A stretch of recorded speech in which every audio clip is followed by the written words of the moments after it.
गुजरातचा नारा दिला। आम्ही जे म्हणतो आहोत की महाराष्ट्र गुजरातला विकण्याची प्रक्रिया सुरू झालेली आहे आणि त्याच्यावरती या सगळ्यांच्या सही शिक्के आहेत, हे स्पष्ट झालं। हा महाराष्ट्राचा अपमान आहे।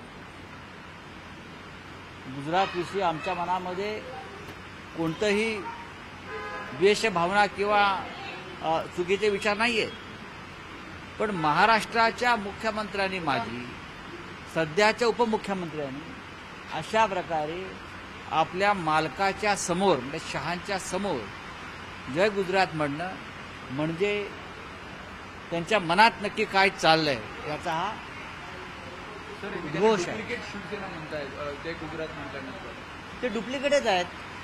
त्यांच्या पक्षाचे प्रमुख अमित शहा आहेत ना, म्हणून तर ते डुप्लिकेट नाही, तर त्यांना आम्ही शहा सेना असं म्हणतो। ही शहा सेना आहे आणि आपण शहा सेनेचे सरदार आहोत, अमित शहानी नेमलेले।